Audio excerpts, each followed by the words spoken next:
was miles better than having a day job. Nothing happens there. Thank you very much, Duncan. Oh, it's coming up. Thank you very much. Nice to see y'all. It's nice to be on the TV screen once again. I'd like to introduce you to the group now. We have Mr. Mick Avery on the drums. Well, in 1964, I joined the Kinks through an audition. I advertised in the Melody Maker as a rhythm and blues drummer, and the Kinks, before they were known, they played a lot of blues stuff, and so this manager phoned up, this very posh manager called Robert Wace, and he spoke to my mother, and he said, "Your son's the drummer, I hear, and we'd like to audition him." So I had to go for this audition in Islington, in the Camden Head in Islington. So I went up there, and then they wanted, I drummed and did a few Chuck Berry numbers, etc. And the following night they wanted to see me again, so went up there again, and there was more people there than the other managers. There was 3 managers at the time. Grenville was one of the managers. He grilled me on this, my background and what I was doing. And he said, "What do you do for a living?" And I said, "Well, I'm just delivering paraffin at the moment." "Delivering paraffin? Do you see that as a career?" And I said, "No, not really. It's just a fill-in job because I want to try and get in a band. Because all the bands around my way didn't carry on, they sort of gave it up." So anyway, I said, "Yeah, okay, right. You're on a trial." So how long's the trial? Worked out to be 20 years, but it was only supposed to be 3 months. You really got me now. You got me so I guess you bend me. Yeah, you really got me now. You got me so I don't know what I'm doing. Oh yeah, you really got me now. You got me so I guess you bend me. You really got me. You really got me. You really got me.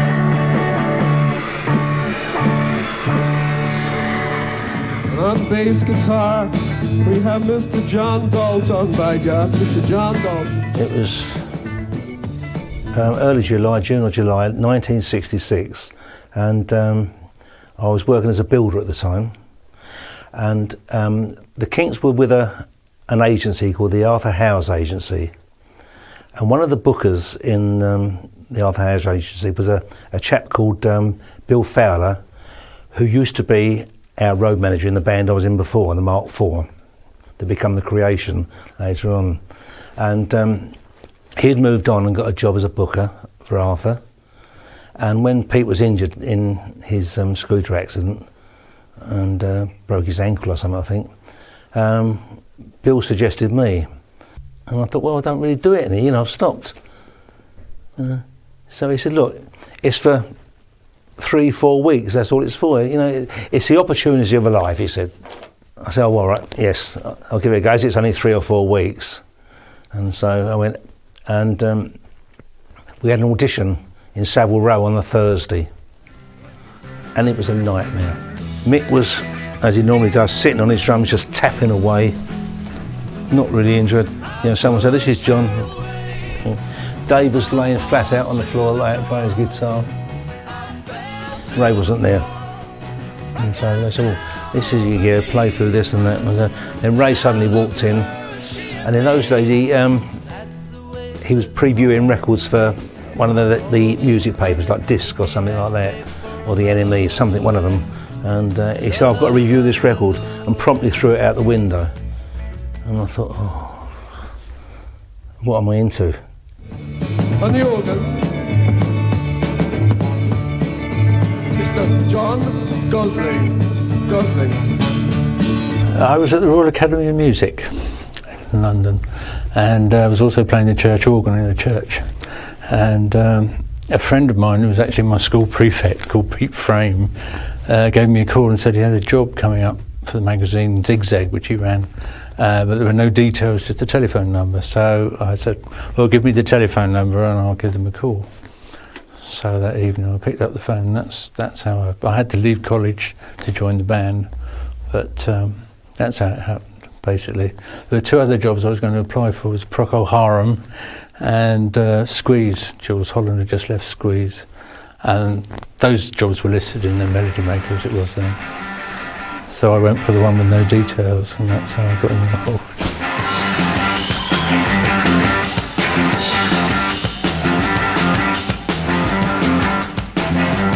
So everybody got their hands, yes. Girl, you really got me going. Got me so I don't know what I'm doing. On the early Kinks singles, were those guitar lines things that you heard? Or did they have, you know, da-dum, da-dum, I don't know, I don't like to analyse it, because they're sort of things you just do, you know. Mm-hmm. If I hadn't had a guitar in my hands, I'd hate to think what I would be doing. It's just sort of like something that you do that probably, you know, I mean, everybody's influenced by somebody, from all the early sort of well-known rock and roll people, you know, like from Chuck Berry's and all those people. When Ray brings in a song, will he suggest a guitar line to you? Or will you say, Ray, I think I hear this and let's try this? It works differently, I think. It works, it depends on what it is. You know, there's no sort of format. The only format is that he writes a song and we get together and we work it out. That's really, that's really the only way to do it. Yeah, you really got me now. You got me so I can't sleep at night. I was basically a live drummer to begin with, and I went through playing all these various songs that they'd done, and then You Really Got Me came to light, and Dave had this guitar sound, and Ray had written the song, and Dave gave it this treatment, and it was really different, you know, but we didn't know how successful it was going to be. And we used to try everything out on stage first, and it used to go down well on stage, so we decided to record it. And but when I came to record it, they already used this session drummer called Bobby Graham, so they, for quickness sake and, you know, getting the sound and everything, they're paying for the studio by the minute. So he actually did the first two, and then I sort of took over, and it all sort of developed from there. But it got more subtle after that, and probably more my style. Dirty old river, must you keep rolling, flowing into the night. People so busy, make me feel dizzy. Taxi light shines so bright. Was Waterloo Sunset, and from then on, kind of a new kind of period for the band? Was Ray's writing changing a little, do you think? Yeah, I suppose it was. I mean, it's like, you know, it's really funny being a writer. It's sort of really odd, because like, you can only write about the environment and write about things you feel. And like, one day you wake up and you feel different than the day before, you might write a different song. And like, I don't know, you know, I feel that, you know, I'm a very changeable person, and I'm very susceptible to environment. And I write very differently. A lot of people said about my two albums that they were surprised how different they are from each other. Right. I said, well, I feel differently now than I did 6 months ago or a year ago. And you write accordingly. I mean, that's the whole joy about writing. It's creative and it moves on. It just doesn't stand still. I don't think that one should really analyse it too much. Terry meets Julie, Waterloo Station, every Friday night. But I am so lazy, don't want to wonder, I stay at home at night. But I don't feel afraid. my first thought was, why wasn't Pete doing it? Because he's only hurt his ankle. You know, you don't need your ankle when you're playing. But but I didn't know Peter at all, like, you know. So and it went on from there, and the weeks were going on, and then they did actually say that Pete doesn't want to come back. So would you join us full time, Pete? I thought, lovely, you know. I've now got to know everybody. You know, we all got on well and everything, so it was going well. You know. A few months later, phone call saying, can you come up to the office on a Thursday? And I went to the office and they said, Pete wants to come back. They said he's quarter of the company, which he was, you know, Kinks Productions it was in those days, he's quarter of the company, and there's nothing we can do about it, you know.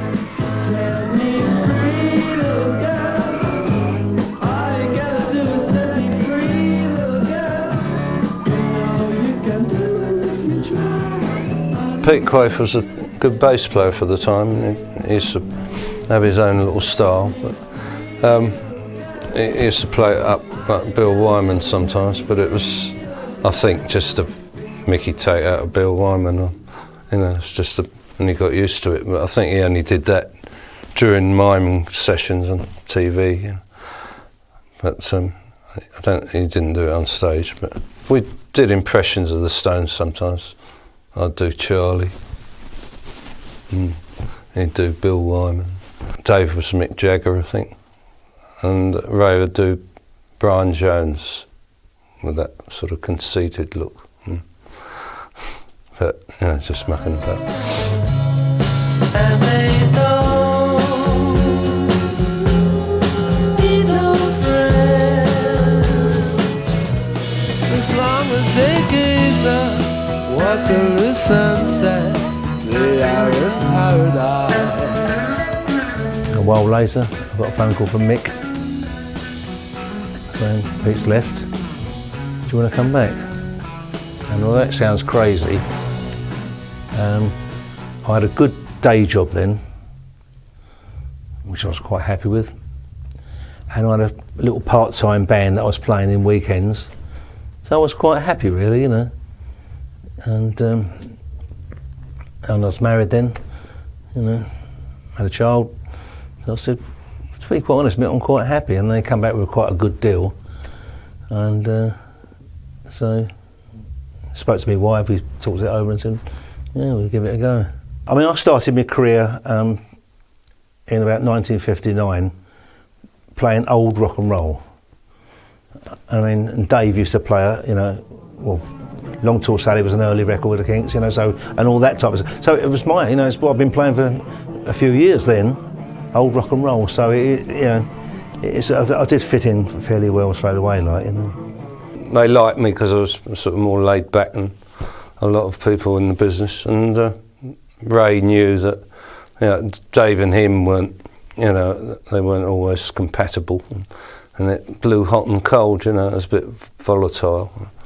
And I thought maybe I'd calm the situation. Probably didn't have anything to do with drumming, but the combination worked basically as personnel. Even though it did go up and down, it was still you know, you're up on top of the world one minute and down the doldrums the next. One of those sort of things. Normally, Dave and Ray would set off against each other. If you take sides, then that's where you've got to be careful. Dave used to have rucks with Mick. Dave got disillusioned with Mick's drumming. He wanted a heavy rock drummer, which would have been totally unsuitable for the Kinks at that time. I used to side with Dave quite a lot because we got on so well. Maybe not always a good idea, but I used to try and see his part of the argument, his side of the argument. So I suppose when you look at it, the main instigators were Dave and Ray, and occasionally me. John very rarely got involved, very rarely. I don't blame him. But Mick would quite often be in the back of Dave's insults and assaults. I've done gigs where Dave's kicked Mick's drum kit off the riser, this sort of thing. And there's always been that thing with Dave and Mick, that sort of rub, you know, it's quite a volatile relationship they had. Oh, Dave was, you know, I think he was on lots of drugs and drinkies and things, and he was a bit of a aggressive, obnoxious person anyway. And we, you know, had our ups and downs, and you had to be careful what you said a lot of the time, you know. Anyway, we got into a squabble in a hotel one night while we were on tour, and the next time we saw each other was, instead of putting this together and say, well look, we've got a show to do, you know, make it up and shake hands, that wasn't done. It's the second number he used to count in, but he counted it in 5/4. 1, 2, 3, fucking 4. And over went the drum kit and kicked the drum kit over. And he turned around to sing, and I whacked him with a hi-hat pedal, which was the only thing left of it, and he felt it, I think. And he sort of fell down, and I ran off and went down a cafe, and the road manager came down there and said, and I was sort of upset, and I said, is he all right? And he said, yeah, he's all right. He'll have to go and pay another visit to the hospital, but he's all right.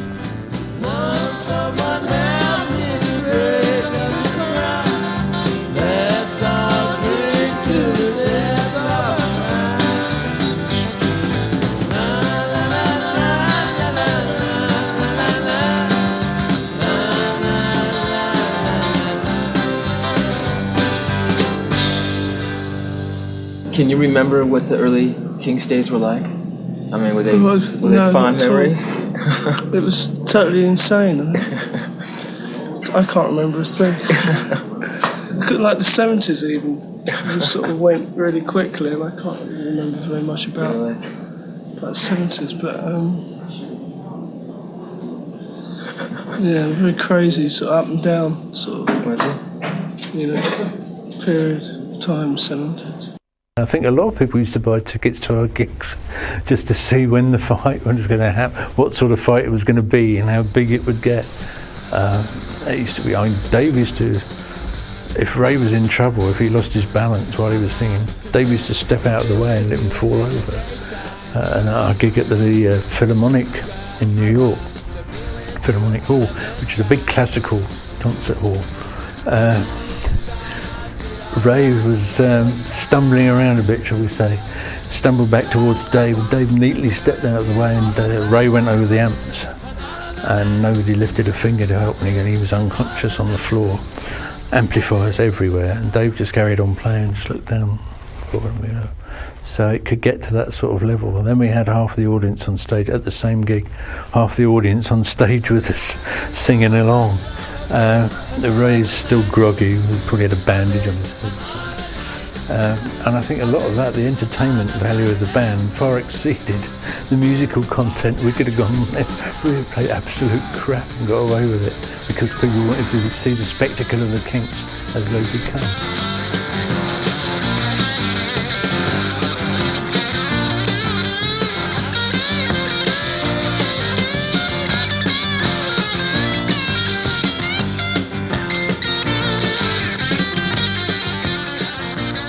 Well, we weren't getting along very well anyway, and the squabbles in the band, and then we went over to America, and things were very volatile, and we weren't used to playing big places and concerts, and all the organisation was up in the air, and we're playing, you know, there's union people over there trying to stop you play certain places because people are on strike and can't do this and that television.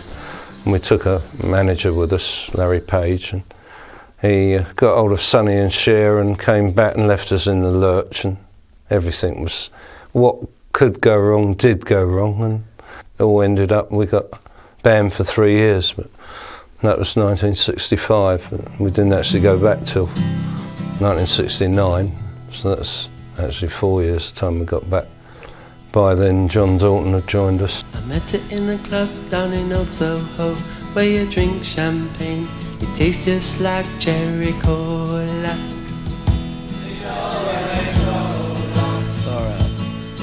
I love Lola because it was just a turning point, you know. It was come at a time when I think we needed something.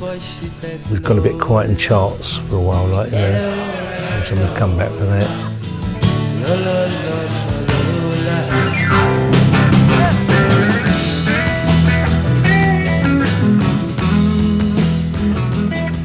Lola was interesting. Apparently it was based on maybe a couple of actual events that took place in clubs. One involved one of our managers, I think, one involved Ray. Ray, being an observer as he is, tended to combine the two, make it one person. None of us really knew what went on. We got a vague idea when we heard the lyrics, but that was a very interesting song, quite groundbreaking in its way for the time. Now, you know, anybody could write a Lola perhaps, but at the time it really made its mark. You know, a lot of people commented on it. It was interesting to do it on Top of the Pops with people bopping around. So obviously I had no idea what the song was about.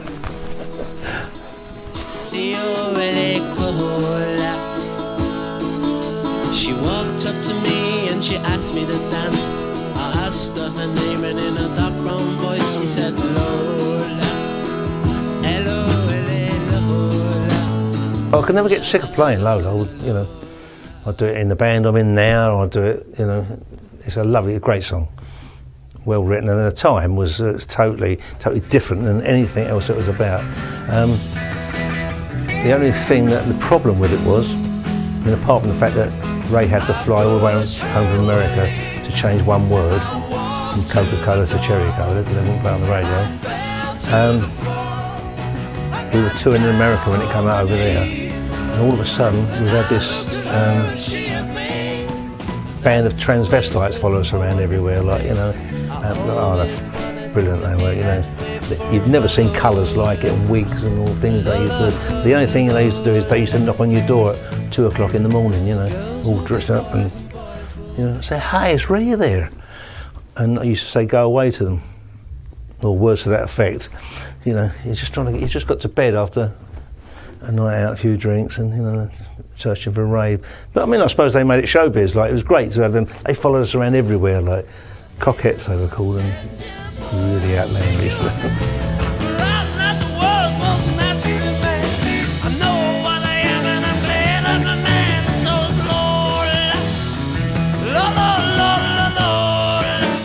Lola was it was like my audition, I suppose. There were several tracks that Ray had already put down. They wanted me to try the piano parts too. Lola was one of them. We tried that in so many different versions. I put the piano on the top of one of the last ones, and then we mixed it. It sounded fine. But I didn't really know how the song went. I didn't know what the song was about. I just played a piano part to the chords and hoped everything would fit. And there are, in fact, some places where the piano part clashes with the vocal line. It'd be nice to go back and do it again now, but these things happen, you know. I just got given a chord sheet. I said, play that, see how you get on with that. And that was part of the audition sessions, and then it went up to #1. So suddenly from nowhere, I was on the #1 record, which was a bit mind-boggling.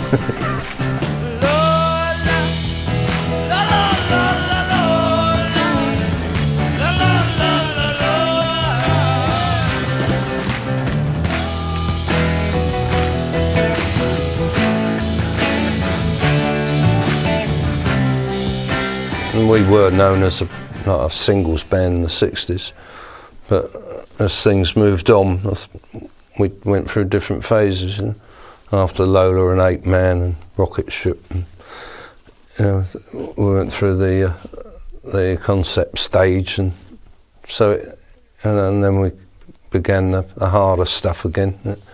So it just went in different phases. But I mean, I think there were probably more suited to what we did in the early 70s. Power Man was almost a single instead of Lola, actually, but Power was a very powerful track. We still play that now, but 8 Man also made an appearance, I think, on that album somewhere, the original version. Yeah, it's a good album. That one, Muswell Hillbillies, I think, are the best from that period. In fact, I'd go as far as to say Muswell Hillbillies really is probably the best album we did with that lineup. It wasn't overlooked as an album, but it wasn't played as much as it should have been. It was a big departure for us, the sound-wise. I remember we recorded the brass section in the toilets at Morgan Studios to get the right ambience, the right echo effect. We put the brass section in the toilets, throw the mics down there. That was interesting, especially for people who wanted to go to the toilet at the time. But that was a good album. It's a great album. I really enjoyed Muswell Hillbillies, and every single track, I think, on it. I can't say that about the others. They're gonna try and change the way of living, but they'll never make something out of that. Alright, 'cause I'm a Muswell hillbilly boy, but my heart lies in West Virginia. And my pills and I dream, I've seen them in my dreams. Take me back to the Black Hills that I ain't never seen. I think with John Gosling joined the band and John Dalton, well, I think the band were playing well live then, even though not raucous rock and roll, but it did fit together rather well. We saw everywhere, went everywhere. Well, we didn't see anything, but we went everywhere. I mean, most of it was a blur, but we had a hardcore following out there, little groups. But we couldn't warrant that many gigs in a week. We was more or less doing weekends when we first went out there. So unfortunately, we had a lot of time off in between, because you might get, 6 weekends on the trot, and you're doing like 8 to 12 gigs. That's all. You've got so much spare time, And shortly after that, John Gosling joined the band in 1970. John Gosling joined the band, and John the Baptist, and he was crazy. I've seen them in my dreams. Take me back to the Black Hills that I ain't never seen. They were just finding their feet again after being banned from America, and they'd done the first half of one American tour, and that's where I came in. I think the Americans embraced the band with open arms after that. But it was a bit of a struggle. We used to play to empty or half-empty halls quite often. But once we got established again, we were packing them in. Holiday, oh what a lovely day today. I'm oh so glad they sent me away to have a little holiday today. Holiday. What America done for me was spoilt England a bit, because they were so extrovert out there, and they went so mad when you come when they got to know us a bit more, and we started getting to the stadiums and that, and shower us with paper plates, all messages written on, and bombarding everywhere, and it was, you think, oh, this is brilliant. You come home and play Festival Hall or something like that, and British crowd, like they normally do, is went very polite, enjoyed you, but they just very politely clapped. Used to come back from America, we would be holding up lighted matches and lighters, the whole bit, candles. Used to throw dolls on stage resembling us. They used to throw jelly babies on stage for some unaccountable reason. America was by far more exciting. We would land in LA, and the first thing we'd do, before we even unpacked, we'd put our suitcases in the hotel and then go to the joke shop and spend fortunes on silly things in the joke shop just for going down the Whiskey A Go-Go overnight. And then we used to go down the Whiskey A Go-Go and terrorise people. Everything was new to us then, and it's wonderful being in. Never thought of the San Andreas Fault or anything. It was just lovely being in the sunshine in California. And then we'd go out and do silly things, particularly when John Gosling joined us in 1970, because he used to look good in funny outfits, and we used to go out and buy all this stuff in the joke shops down Hollywood Boulevard. But there was one particular night out and Dave was with us. Dave was a cop, and you could buy like imitation guns with caps that really sounded like a real gunfire going off. And we went into this place, and they didn't really like us mucking about, you know, 'cause people were serious trying to watch the band. And James Taylor was on that night, who we actually wanted to see, but we got so drunk by then. Dave shot him as he came down the stairs, and we all got thrown out. But we went down the whiskey, and we're all in there larking around. And Grenville, our manager, came in and said, he just witnessed the scene and shook his head in disbelief. So the following day he gave us a pep talk, and he came in, there was John Dalton and I and Dave, and he said, "This has to stop. It's a very small community in this town, and word travels fast, and your name is doomed. You're going to be a poppy show everywhere. We're a serious band. You're not acting like serious people. It's so pathetic. If you'd seen yourselves, you'd never ever do it again." And he's giving us all this stuff, like naughty schoolboys. And then suddenly the door opened and Baptist walked in with this big horn, this Viking horn, and the helmet and everything, and went right on cue. Brilliant. You couldn't repeat that, can you?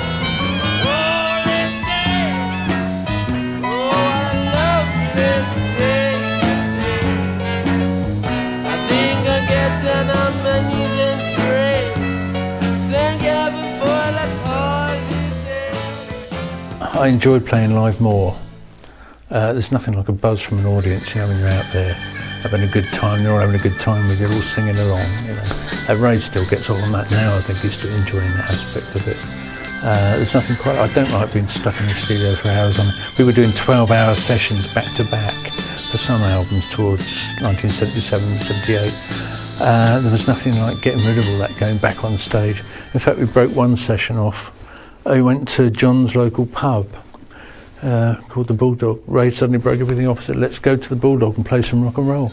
So we just abandoned the recording session, went to the pub and did some old Jerry Lee Lewis and Little Richard. All the locals in the pub were sort of gobsmacked at what's going on. Here are the Kinks, we did book them, we can't afford to book them. We did a whole, so we did about an hour and a half, I think. This is in the middle of a recording session, but it can get quite stifling. And you can imagine what 12 hours back to back is like.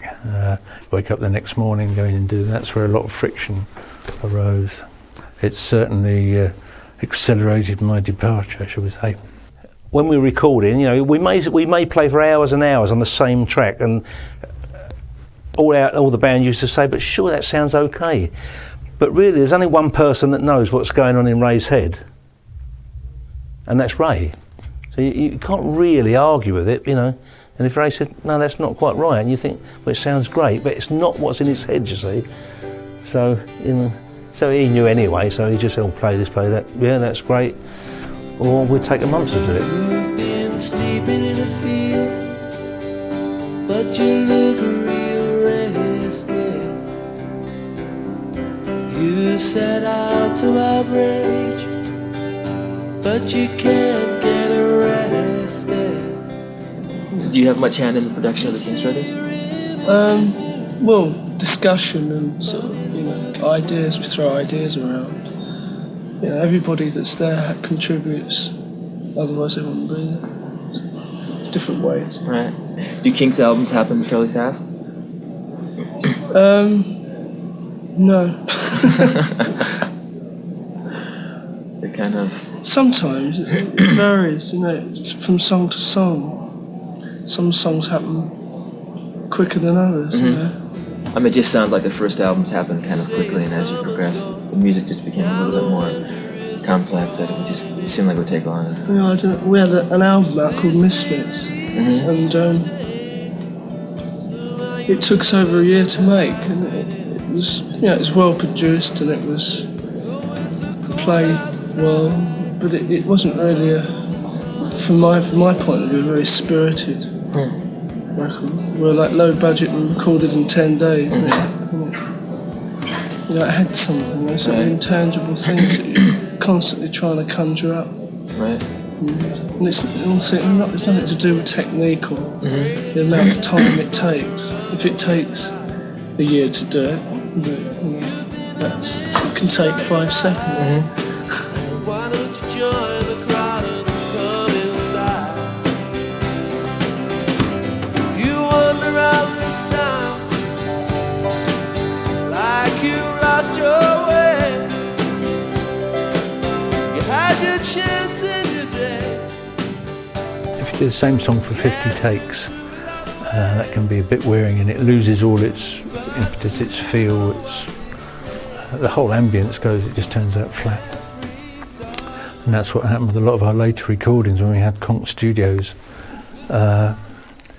Because we had unlimited studio time to record, we just took too long over every track. You know, and every track was like taking 50 or 60 takes to get right. So generally, I like being in the studio, but not for too long. If you can't get it in 6 takes, basically forget it, go back to it the next day maybe. But long sessions, no, I've never enjoyed that. Best part about recording is listening to the finished article. Because don't forget, you're only putting down backtracks.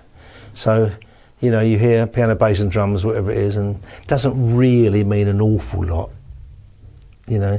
And even you might put a lead vocal, a guide lead vocal on it, but it's still not there. And then it's nice to just listen then when it's all fully mixed and everything else and come in and think, oh, that's good, you know. Everybody's a dreamer, and everybody's a star, and everybody's in movies. It doesn't matter who you are. I mean, somebody normally does what's called a guide vocal, where the guy who's going to be singing the song does a few lines, or maybe leaves a few gaps, but he'll do most of the vocal of the song. So you know where you are. You know what the song's about, which to be sympathetic to playing a song, you really need to know what the song's about.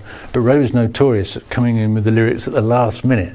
So most of us were just playing along to a chord sequence at best, making it up basically as we went along. A classic example was Celluloid Heroes, and that was one of my favourite songs. And that was such a beautiful song lyrically, but none of us knew until the very last minute.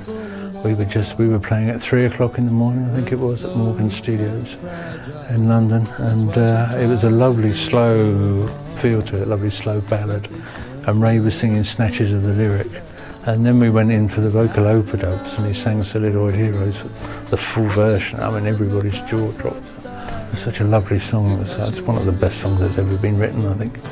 But until the last minute, none of us knew what it was about. You can see all the stars as you walk down Hollywood Boulevard. Some that you recognize, some that you hardly even heard of. People who work, suffered and struggled for fame. Some who succeeded, some who suffered in vain. I always say on stage, when I announce it, I say this should have been a hit. And the reason it wasn't a hit was because it was too long, or deemed too long at the time. It was only when Queen brought out Bohemian Rhapsody that they started playing anything past 3 minutes, you know. But, you know, if you listen to the lyrics, it's absolutely superb. It's done close by Betty Davis, because hers was such a lonely life. It was too good to be a hit, really, thinking about it. When you think you had songs in the charts like Grandad by Clive Dunn and a few other, there's always been awful songs in the charts. But the early 70s particularly were notorious for some really dodgy records. The Celluloid Heroes was far too good, really, but in terms of musical content and lyrical content, it should have been #1 for quite some time, really. It was a brilliant song. It's still one of my favourites. Everybody's a dreamer, and everybody's a star, and everybody's in showbiz. It doesn't matter who you are. we were always respected for what we'd done, but not in the masses, you know, so a lot of ardent underground sort of following over there in the States. And so we weren't completely forgotten, but it needed building up to, you know, to actually do the bigger gigs. But so what did we do? No, we didn't do that. We went into the smaller theatres, and Ray went all theatrical then after that. we used to do our own show with the hits that we'd done, plus these concept albums. We did 3 concept albums.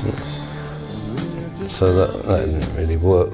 Didn't work commercially, but it was just like a low budget sort of college musical.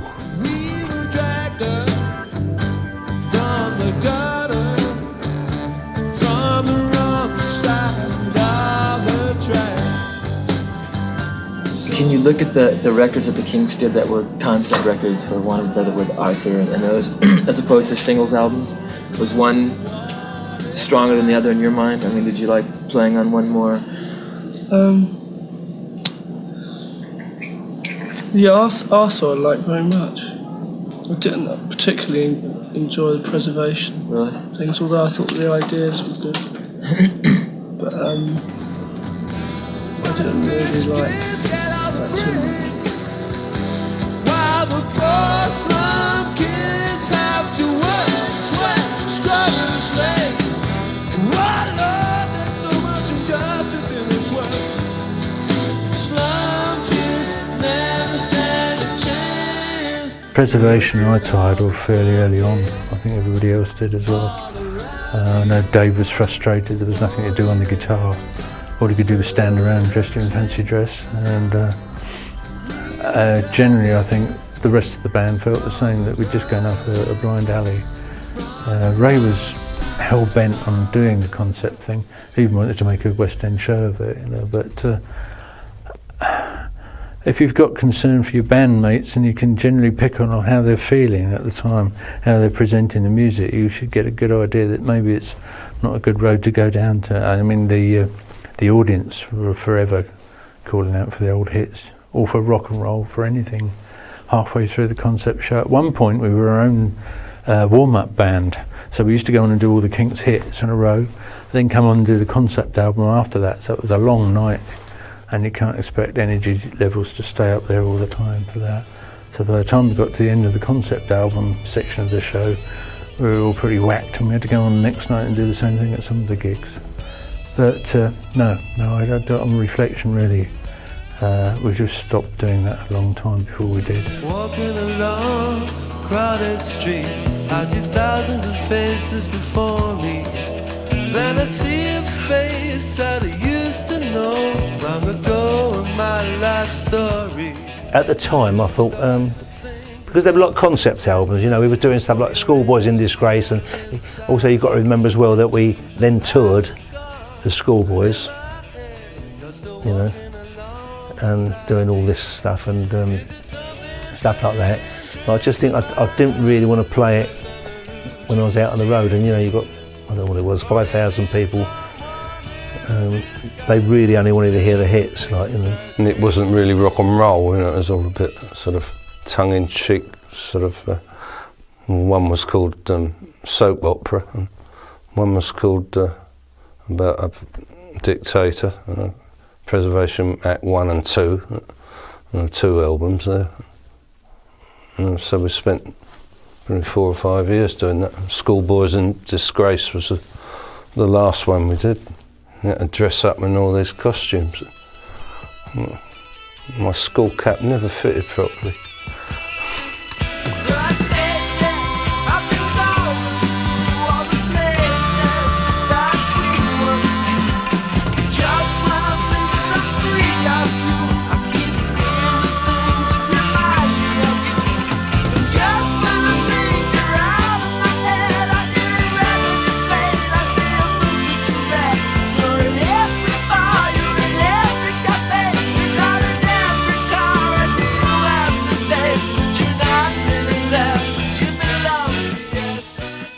must admit I quite liked the Schoolboys in Disgrace album. We never seemed to make it onto the front of the album anymore, whether it was too old or too ugly or whatever the element was. We never seemed to make it onto the album front anymore, but we were on the back with our schoolboy outfits. But I quite like that cartoon character. I thought that summed up the way we were at the time. You know, we got away from the cool 60s image and we were into the music hall era, as people refer to it as. No more looking back, no more living in the past. Yesterday's gone, that's a fact. Now there's no more looking back. Gotta be hard. Did the band change when you added members and members moved around? Did that change the direction at all? Yeah. You're talking about like preservation. Yes. Yeah. We've been through a lot of different personnel. I think it's curious that we've arrived back at like a more basic setup, you know, which I like. You know, I like guitar, bass, and drums and vocals. To me, that's what we are.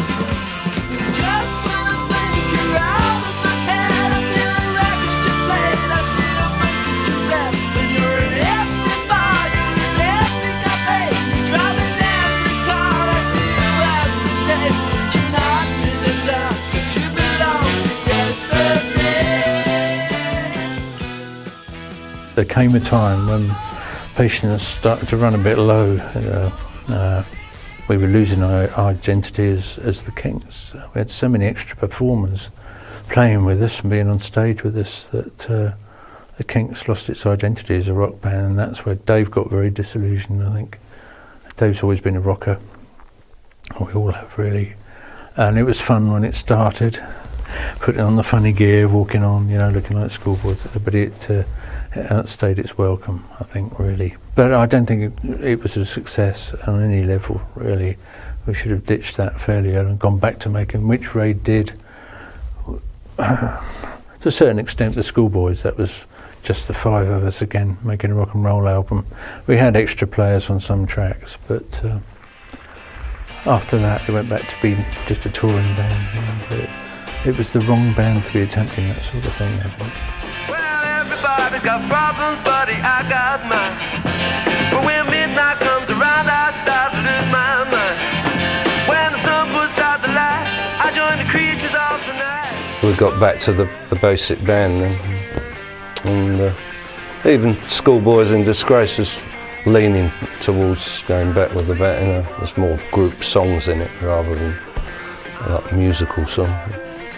So it gradually sort of went back to the band, and had a couple of good albums, Sleepwalker, Misfits, and Low Budget.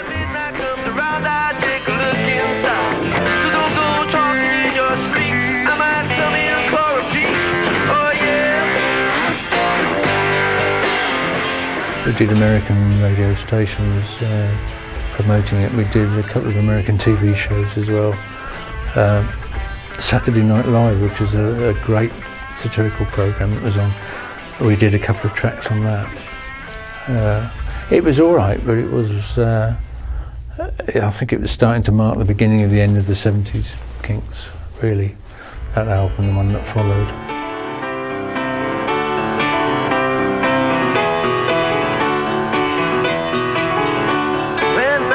I start to creep, I prowl around when you're fast asleep. Walk around on my tippy toes, then I get into places that nobody knows. I'm always around if you want to meet. You can find me on almost every street. I'll even call you on the telephone. I'll even come to your home if you're ever alone. I had it in mind to leave. I knew I was going to leave. And obviously it's a big thing to do, And so I made sure, I think the replacement bass player did do an extra track at the end, but as far as I was concerned, I'd laid all the bass tracks down and made sure that everything, as I was concerned, was laid down, so I wasn't leaving. I wasn't just going to walk out and say, oh, that's it, because I weren't joining another band or anything like that, So and make sure it's all fully done. Not the overdubs and things like that, but We lost a fifth, I think, really, of what we were all about, although Andy was a very good player. I think really it was only a matter of time when we were working on Sleepwalker before the rest of us would follow. There were some good songs on it. Stormy Sky, I think, was one of the tracks. Sleepwalker itself was one of those tracks that suffered from over-recording and over-production, too long spent on it.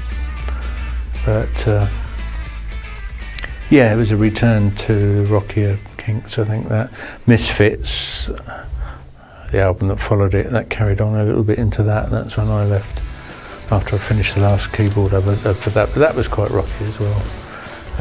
But that suffered again from overproduction. Heard about the trouble throughout the land with the fascists and the left-wing militants. Out-of-work executives are killing themselves, and the IRA are killing everybody else. Don't panic, don't lose control. Keep your head, keep your hold. Act normal, there's nothing wrong.